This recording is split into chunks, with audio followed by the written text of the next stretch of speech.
They told him there were no tables, even though the restaurant was half empty. They looked him up and down, hesitated for a second, and decided he was not the kind of customer they wanted there. What nobody knew was that this man had built that place with his own 2 hands. And that day, someone was about to make the biggest mistake of their life. Before we go on, let me wish you good health and peace.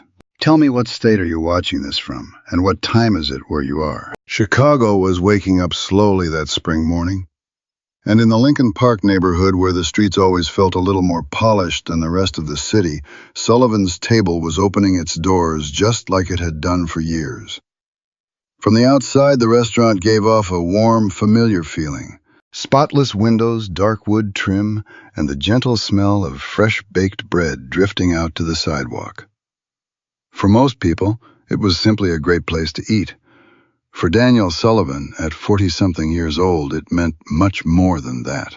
Daniel moved slowly along the sidewalk, hands tucked into the pockets of his plain jacket. Nobody passing by would have guessed that this simply dressed man was the owner of one of Chicago's most beloved restaurants. But he had always wanted it that way. Blending in allowed him to notice the details, to understand things, to remember. He had not visited this particular location in a long while, and most of the staff working there now had never seen him up close. Because Sullivan's Table was not born from success, it was born from loss. Years earlier, when Laura was still walking beside him, everything had felt different. She would talk with such warmth about opening a place where people did not just eat, but felt truly welcome, like they were home. A spot where nobody would be judged by what they were wearing or how much money they had in their wallet. Daniel could still hear her voice, soft but steady, repeating that kindness had to come before everything else. But life did not give them that time. The illness came without warning, and when Laura passed, she left behind a silence that was hard to fill. Daniel was left alone with a little girl, Emma, and a promise that in that moment felt impossibly large. There were days he barely slept. He worked wherever he could, loading trucks, cleaning office buildings, making deliveries, whatever it took, so Emma would not go without. And still, sometimes it was not enough. There were nights they shared a single plate. Daniel would pretend he was not hungry. Emma would smile like she did not notice. But he noticed. Every one of those nights stayed with him in a way that never fully faded.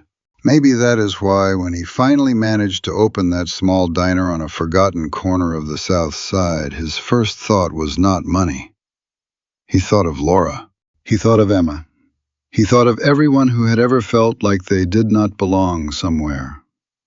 Time did its part. The small diner grew. It became a restaurant, then a name people recognized. Sullivan's Table stopped being a dream and became a space full of life, laughter, and conversations that stretched long past the last bite. And yet something had started to feel off. In recent weeks, Daniel had been hearing things that did not sit right with what he had built. Comments dropped almost casually that the service was not what it used to be, that some customers felt overlooked, that the place had lost some of its soul. Nothing alarming on its own, but enough. That is why he was there. He stopped in front of the restaurant door and looked through the glass. Everything seemed fine.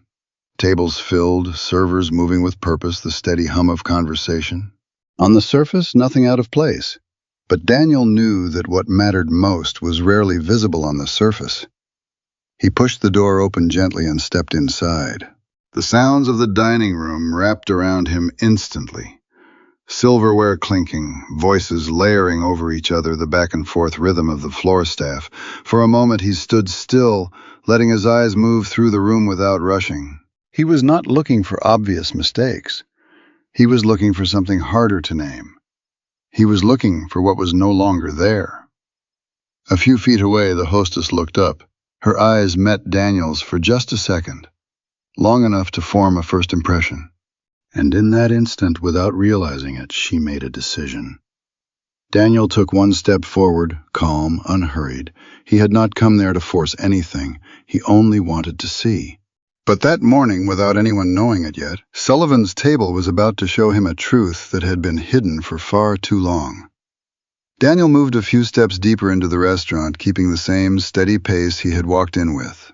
There was never any rush in how he moved, not even during the hardest years when reading people carefully could make the difference between a manageable day and an impossible one. He stopped in front of the small host stand.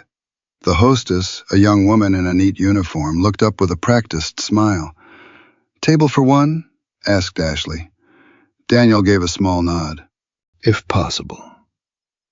For a moment, everything seemed normal, but it was enough. Ashley looked him over quickly, almost automatically. The plain jacket, the worn shoes, the rough hands. Small details, but enough to slot him into a category. The smile did not disappear, but it cooled. Without making eye contact, she tapped on her tablet. "I'm sorry, we're fully booked." Daniel did not answer right away. His eyes shifted just slightly toward the dining room. He did not need to turn his head to see it. Several empty tables perfectly set, waiting for guests who had not yet arrived. He looked back at Ashley. "What about those tables?" She did not follow his gaze. "Reserved." There was a brief pause. "All of them?" he asked, his tone unchanged. Ashley nodded with confidence. "All of them." Daniel held her gaze a second longer. There was no surprise in his expression. No anger either. Just a quiet certainty, the kind that comes from confirming something you already suspected. At that moment, the sound of a car pulling up outside made Ashley glance toward the window. Through the glass, 3 men were climbing out of a sleek SUV. Sharp suits, expensive watches, confident strides. The shift was immediate. Ashley set down her tablet. Her expression opened up, warmer, more welcoming. "One moment, please." She was no longer speaking to Daniel. The 3 men came through the door laughing. The energy of the room seemed to adjust to them. Ashley moved toward them with a slight tilt of her head. "Welcome, gentlemen. Right this way." Without checking anything, without glancing at any list, she picked up 3 menus and walked them directly to one of the tables that had just been reserved. One of the same tables. Daniel watched without moving. He watched them settle in, heard one of them say something about a whiskey, heard Ashley respond with enthusiasm. Everything fit together too neatly. Behind him, the door opened again. The murmur of the restaurant continued, but it no longer sounded the same. A server passed him without looking. Another cleared a nearby table with more speed than care. Small things, easy to miss, but consistent. A few yards away, a man named Marcus had gone still for a moment, staring. There was surprise in his expression and something closer to worry. He had recognized Daniel. He took a step forward as if to approach, but Daniel, without taking his eyes off the dining room, raised one hand slightly. A minimal gesture, but enough. Marcus stopped, hesitated, then lowered his eyes and went back to work, though his shoulders stayed tense. Daniel rested his hand on the back of a nearby chair. He was not going to step in yet. He was not after a quick explanation or an improvised apology. He wanted to see how far this went. A customer raised his hand at another table. Nobody came right away. A server walked past, busy with someone else. The man slowly lowered his hand. Over by the service bar, a delivery driver dropped off some boxes and said a brief hello. Nobody responded. He finished his drop-off without looking at anyone and walked out in silence. Small separate moments, but connected. Then another. Kyle, the floor manager, leaned toward a young server. His voice was low but direct. "Pay attention to who's coming in," he said. "There are tables we can't afford to waste." The young server nodded without pushing back. Kyle did not raise his voice, but the message was plain. It was not disorder, it was a policy. Daniel let his gaze drop for a moment. For years, he had been on the other side of that kind of policy. One plate between 2 people, Anna across from him pushing the food toward his side. "Dad, you eat." "I'm fine." His fingers tightened for an instant, then released. He looked up again. Now he saw it more clearly. This was not an isolated mistake or one bad call. It was a way of doing things that had settled in gradually, without anyone stopping to question it. And that was what truly concerned him. A few steps away, Marcus kept moving through his tables, but his rhythm had shifted. His movements were not as natural. He kept glancing toward the host stand without lingering too long. Their eyes met. This time Marcus did not move closer. He just held the look a second, as if waiting for a signal. Daniel gave a small shake of his head. Not yet. Marcus understood and kept going. The restaurant was still running, but something no longer fit the same way. Daniel scanned the dining room once more. He was not gathering evidence anymore. That part was done. He was waiting for something else. And then the door opened again. The sound was soft, barely noticeable. Daniel looked up immediately. A woman appeared in the entrance, carefully holding the hands of two small children. Her steps were slow and uncertain, like she was not quite sure she should be there. Daniel did not move, but his full attention settled on them, and without anyone else in the room knowing it, that moment was about to change everything. The door opened quietly, almost without drawing attention. In a full restaurant, that sound got lost in everything else, but Daniel caught it. Not because of the noise, but because of what appeared in the doorway. A young woman stepped in, with two children by her side, one hand holding each of theirs.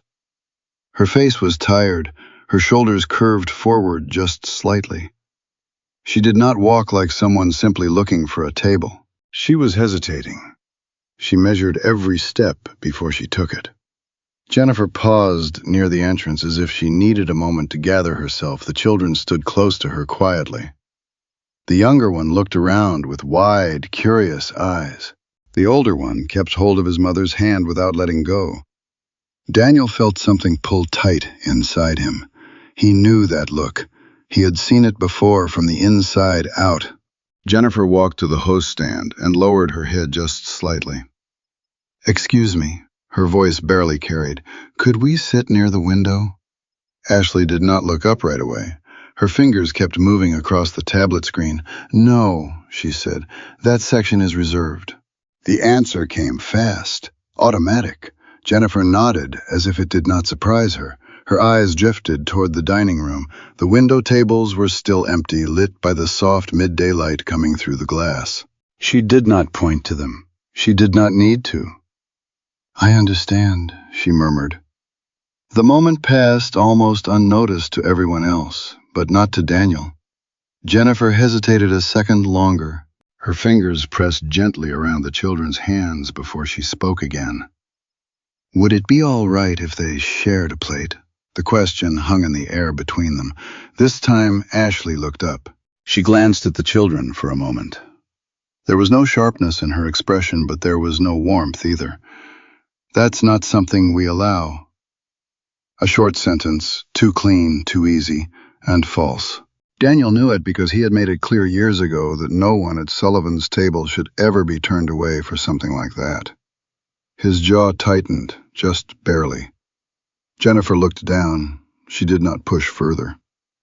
"Okay, thank you." She turned gently, taking both children by the hand. There was no anger in how she moved, only a quiet weariness, the kind of resignation that does not need words. And then it happened. The younger child tugged softly at her hand. "Mom, I'm hungry." It was barely a whisper, but it cut right through the noise of the dining room as if nothing else existed. Daniel went still. For a moment, everything around him disappeared. He was not there anymore. He was somewhere else.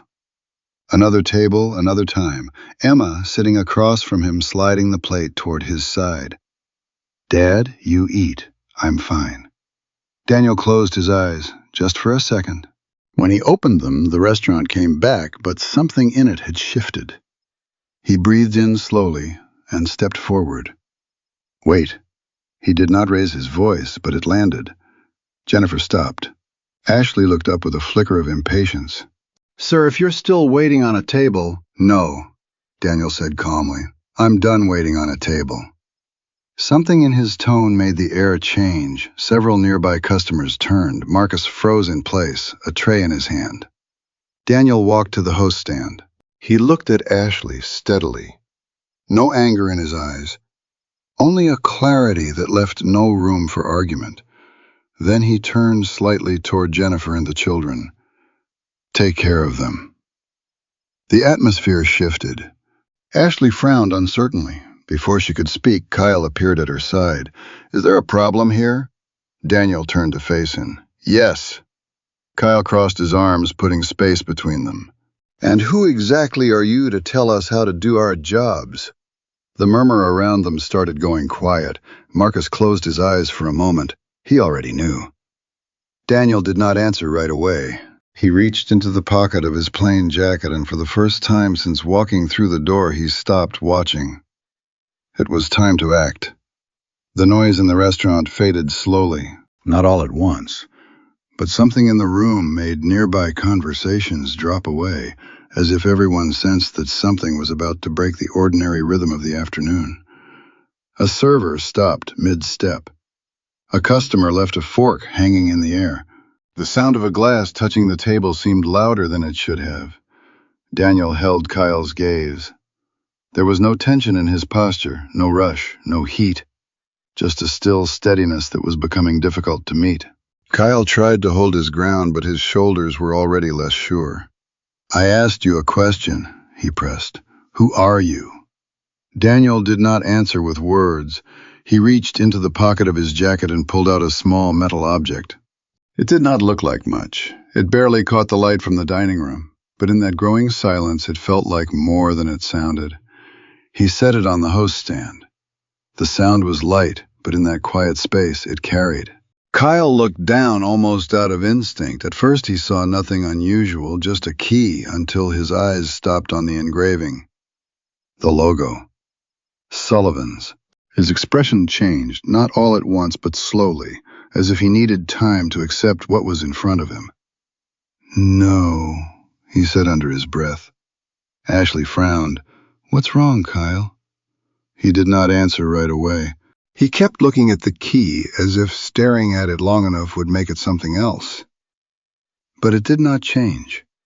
He looked up, and then he understood. Not because of the clothes, not because of anything obvious, but because of the way Daniel was standing there, without moving, as if everything in the room already belonged to him and he had no need to prove it. "It's him," Kyle said quietly. "Who?" Ashley asked, her composure starting to crack. Kyle swallowed. "The owner." The word did not need volume. It moved through the room like a quiet current. "The owner, that can't be right." Several heads turned. A man at a corner table slowly set his napkin down. A couple nearby stopped mid-sentence. Marcus, a few feet away, let out a breath he had been holding for a while. Ashley stepped back. "That's not possible." But she looked at the key again, and then at Daniel, and this time she could not hold his gaze. Her fingers tightened around the tablet. For a moment it seemed like she might say something, but the words did not come. Everything was connecting now. The decisions, the quick refusals, the looks she had chosen not to hold, but all of it from a different angle. A much harder one to dismiss. Daniel had not changed. He was the same man who had walked through the door minutes ago. The only thing different was the way everyone was seeing him now. And that was what truly mattered. Daniel let the silence sit for another moment. He looked across the dining room without hurry, not searching for someone to blame, but confirming what he already knew. His eyes moved over the tables, over the servers standing still, and finally rested on Jennifer, still near the door, not fully understanding yet what was happening around her. Then he spoke without raising his voice. "Years ago, I was standing where that woman is standing right now." A small quiet settled around him. "No money, no options, trying to make sure my daughter didn't go to bed hungry." No one interrupted. But now it was not just silence, it was attention. "And I made a promise." He paused for just a second, not long, but enough. "That if I ever built something like this, no one who walked through that door would be made to feel like less." His words were not harsh, but they stayed in the air longer than expected, longer than was comfortable. His eyes moved to Ashley. There was no anger there, only a clear and steady disappointment. And that was enough. Ashley looked down slowly, this time without resistance. Kyle stood without moving his arms at his sides now, unsure of where to put them. Marcus watched in silence, his expression serious. Daniel did not say anything more. He did not need to. The answer was already there on the host stand in something as simple as a key. But what had truly shifted was not who he was. It was what everyone had just come to understand about themselves. The silence did not lift right away. It stayed heavier than before, as if no one wanted to be the first to break it. In the dining room, where just minutes ago everything had been movement and noise, now there were only still glances and a truth that could no longer be set aside. Daniel did not move immediately. He let that moment settle. His eyes moved through the restaurant without rushing. The half-served tables, the servers frozen in place. The tight, uncertain expressions of people who did not quite know what to do with what they had just heard. Then he stepped away from the host stand and walked toward Jennifer. His steps were unhurried, calm, with no need to impose. Jennifer watched him approach without knowing how to react. Her face held a mix of surprise and something harder to put into words. Daniel stopped beside a table near the window, the same one that had been reserved. He pulled out a chair with a simple, easy gesture. "Please, sit down." Jennifer hesitated. "We don't want to be any trouble." Daniel shook his head gently. "You're not trouble here." He did not say it as a correction exactly, but it was one. The children looked at the table. The younger one took a step forward first, like he trusted it without thinking too hard. Jennifer followed, still with a trace of disbelief, and they sat down slowly. The restaurant held its quiet. Daniel crouched slightly, coming down to the children's level. "You can order whatever you'd like." The younger boy looked at him, eyes wide. "Whatever we want?" Daniel nodded. "Whatever you want." A smile spread across the boy's face immediately. He grabbed the menu and turned to his brother with barely contained excitement. Jennifer looked down, brought one hand up to her face. "Thank you," she whispered. It was barely audible, but it was enough. Daniel straightened up slowly. As he turned, he noticed the whole restaurant was still watching him. Nobody had gone back to their rhythm yet. His eyes landed on Ashley. She hesitated. For an instant, she seemed completely still. She looked at Daniel, then at the table. She breathed in. And then she set her tablet down on the host stand. She walked to the table with steps that were slower than usual. "I'll bring the menus right over," she said quietly. It was not the same voice as before. She picked up the menus carefully and placed them in front of the children. Her hands trembled slightly as she did it, though she tried to keep the gesture steady. "If you need anything, just let me know." She did not look at Daniel, but she did not leave either. It was a small thing, but it was different. Kyle, a few steps back, dropped his gaze. His arms were no longer crossed. He stood quietly, as if he was still processing what had just taken place. Marcus watched from where he stood, his expression serious, but less strained than before. Daniel let the moment continue without stepping into it. Then he spoke. Today wasn't about mistakes. His voice was quiet. It was about something simpler. A brief pause. We forgot why all of this started. He did not add anything right away. The silence returned, but this time it was not uncomfortable. It was necessary. Daniel gestured lightly toward the dining room. This place was not built to impress anyone. He lowered his hand. It was built so that anyone could sit down here and not feel like less. No more speech after that. There was no need. From the table by the window, a small laugh broke the stillness. The younger boy was talking to his brother, flipping through the menu pages with enthusiasm. That sound was all it took. Some customers picked up their silverware again. Others let out a breath they had been holding. Slowly, the restaurant began to move again. But not exactly the way it had before. Daniel watched for one more moment. He was not looking for a reaction. He was checking on something, that this could still be corrected, that not everything had been lost. Then he turned and let what had happened continue on its own. Because some things do not change because of orders. They change when someone decides to act differently, and when that happens for real, it stays. That day at Sullivan's table did not end with applause or grand gestures. It ended with something much simpler. A family sitting at a table sharing a meal without any fear of being judged. And a restaurant that was slowly starting to remember who it actually was. What happened there was not just a correction. It was a return to something that never should have been lost. Personally, I believe it is those small moments, the ones that almost go unnoticed, that truly change the direction of a life. This is an adapted story, but it comes from situations that one way or another most of us have witnessed or lived through ourselves.